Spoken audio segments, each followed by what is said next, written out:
ಎಲ್ಲರಿಗೂ ನಮಸ್ಕಾರ. ಸುಹಿತಾ ಕಿಚನ್ಗೆ ಸ್ವಾಗತ. ಈ ದಿವಸ ಸಮ್ಮರ್ ಸ್ಪೆಷಲ್ ಜೀರಿಗೆ ತಂಬಳಿ ಹೇಳ್ಕೊಡ್ತಾ ಇದ್ದೀನಿ. ಜೀರಿಗೆ ತಂಬಳಿಗೆ ಬೇಕಾಗಿರೋ ಸಾಮಗ್ರಿಗಳು: 1 ಕಪ್ ಹಸಿ ತೆಂಗಿನಕಾಯಿ ತುರಿ, 1 ಹಸಿಮೆಣಸಿನಕಾಯಿ ಬೇಕು, 1 ಬಟ್ಲು ಮೊಸರು ಬೇಕು, 1 ಲೋಟ ನೀರು ಬೇಕು, 1 ದೊಡ್ಡ ಸ್ಪೂನು ಜೀರಿಗೆ ಬೇಕು, 2 ಸ್ಪೂನ್ ತುಪ್ಪ ಬೇಕು, ರುಚಿಗೆ ತಕ್ಕಷ್ಟು ಉಪ್ಪು ಬೇಕು. ಒಗ್ಗರಣೆಗೆ 1/4 ಸ್ಪೂನ್ ಸಾಸಿವೆ, ಅರ್ಧ ಸ್ಪೂನ್ ಜೀರಿಗೆ, 1 ಒಣಮೆಣಸಿನ್ಕಾಯಿ, 2 ಕಡ್ಡಿ ಕರಿಬೇವು ಬೇಕು. ಕರ್ಸೋದಕ್ಕೆ ಸ್ವಲ್ಪ ಕೊತ್ತಂಬರಿ ಸೊಪ್ಪು ಬೇಕು.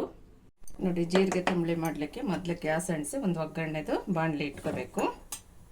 ಒಗ್ಗರಣೆ ಬಾಣಲಿಗೆ 1 ಸ್ಪೂನ್ ತುಪ್ಪ ಹಾಕೋಬೇಕು. 1 ಸ್ಪೂನ್ ಜೀರಿಗೆ ಹೇಳೋದ್ನಲ್ಲ, ಅದನ್ನ ತುಪ್ಪದಲ್ಲಿ ಫ್ರೈ ಮಾಡ್ಕೋಬೇಕು. ಯಾಕಂದರೆ ಬೇಸಿಗೆಯಲ್ಲಿ ತುಂಬ ಹೀಟಾಗಿ ದೇಹದಲ್ಲಿ ಉಷ್ಣತೆ ಜಾಸ್ತಿ ಇರುತ್ತೆ.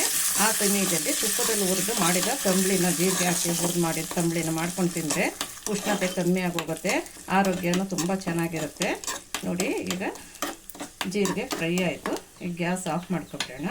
ಈಗ ಮಿಕ್ಸಿ ಜಾರ್ಗೆ 1 ಕಪ್ಪು ಹಸಿ ಕಾಯಿ ತುರಿ, 1 ಹಸಿಮೆಣಸಿನ್ಕಾಯಿ, ತುಪ್ಪದಲ್ಲಿ ಹುರಿದಿಟ್ಕೊಂಡೆ ಜೀರಿಗೆ, ರುಚಿಗೆ ತಕ್ಕಷ್ಟು ಉಪ್ಪು ಹಾಕ್ಕೊಂಡು ಸ್ವಲ್ಪ ನೀರು ಸೇರಿಸ್ಕೊಂಡು ನುಣ್ಣಗೆ ಫಸ್ಟು ರುಬ್ಬೋ ಬಂದುಬಿಡೋಣ. ನೋಡಿ, ಈಗ ತಂಬಳಿಗೆ ಮಸಾಲೆ ರುಬ್ಬೋ ಬಂದಾಯಿತು. ಈಗ ಸ್ವಲ್ಪ ಮೊಸರು ಸೇರಿಸ್ಕೊಂಡು 1 ರೌಂಡು ರುಬ್ಬೋ ಬಂದುಬಿಡೋಣ. ನೋಡಿ, ಈಗ ಮೊಸರು ಸೇರಿಸಿ ತಂಬಳಿಗೆ ರುಬ್ಕೊ ಬಂದಿದ್ದೀನಿ. ಈ ಕಡೆ ಉಳಿದ ಮೊಸರನ್ನು ಕಡ್ಕೊ ಬಂದಿದ್ದೀನಿ. ಅದನ್ನು ಮಿಕ್ಸ್ ಮಾಡಿ ಎಷ್ಟು ತೆಳ್ಳಗೆ ಬೇಕು ತಂಬಳಿ ಅಷ್ಟು ಅದಕ್ಕೆ ಮಜ್ಜಿಗೆನ ಮಿಕ್ಸ್ ಮಾಡ್ಕೊಳ್ಳೋಣ. ನೋಡಿ, ಈಗ ಜೀರಿಗೆ ತಂಬಳಿ ರೆಡಿ ಆಯಿತು. ಈಗ ಅದಕ್ಕೊಂದು ಒಗ್ಗರಣೆ ಹಾಕ್ಕೊಬಿಡೋಣ. ಈಗ ತಂಬಳಿಗೆ ಒಗ್ಗರಣೆ ಹಾಕ್ಕೊಳ್ಳಿಕ್ಕೆ ಗ್ಯಾಸ್ ಅಂಟಿಸ್ಕೊಂಡು ಒಂದು ಒಗ್ಗರಣೆ ಸೌಟ್ ಇಟ್ಕೊಂಡಿನಿ. 1 ಸ್ಪೂನ್ ತುಪ್ಪ ಹಾಕ್ಕೊಳ್ಳೋಣ. ಈಗ ತುಪ್ಪಕ್ಕೆ ಸಾಸಿವೆ ಜೀರಿಗೆ ಹಾಕ್ಕೊಳ್ಳೋಣ. ಸಾಸಿವೆ ಜೀರಿಗೆ ಒಂಚೂರು ಫ್ರೈ ಆಗ್ತಿದ್ದಂಗೆ ಒಣಮೆಣಸಿನ್ಕಾಯಿ ಹಾಕ್ಕೊಳ್ಳೋಣ. ತುಪ್ಪದಲ್ಲಿ ಯಾಕೆ ಒಗ್ಗರಣೆ ಕೊಡೋದು ಅಂದರೆ, ಬೇಸಿಗೆಯಲ್ಲಿ ತುಂಬ ಉಷ್ಣತೆಯಾಗಿ ಕೆಲವರಿಗೆ ಲೂಸ್ ಮೋಷನ್ ಸ್ಟಾರ್ಟ್ ಆಗಿಬಿಡುತ್ತೆ. ಈ ತುಪ್ಪ ಜೀರಿಗೆ ಹುರಿದು ಮಾಡಿ ತಂಬಳಿ ತಿಂದರೆ ಈ ಉಷ್ಣತೆ ಎಲ್ಲ ಹೋಗಿ ಅವರ ಆರೋಗ್ಯ ತುಂಬ ಚೆನ್ನಾಗಿರುತ್ತೆ. ತುಪ್ಪ ಇಲ್ಲಾಂದರೆ ಮನೆಯಲ್ಲಿರೋ ಎಣ್ಣೆಲೆ ಒಗ್ಗರಣೆ ಕೊಟ್ಕೊಳ್ಳಿ.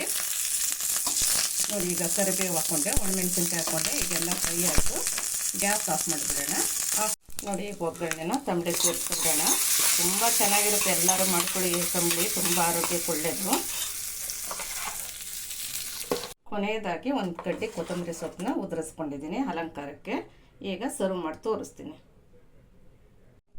ನೋಡಿದ್ರಲ್ಲ, ರುಚಿಯಾದ ಆರೋಗ್ಯಕರವಾದ ಜೀರಿಗೆ ತಂಬಳಿ ಮಾಡಿ ತೋರಿಸಿದ್ದೀನಿ. ನೀವು ನಿಮ್ಮ ಮನೇಲಿ ಮಾಡಿ ಹೇಗಿತ್ತು ಅಂತ ನಾನು ಕಮೆಂಟ್ ಮಾಡಿ ಹೇಳಿ.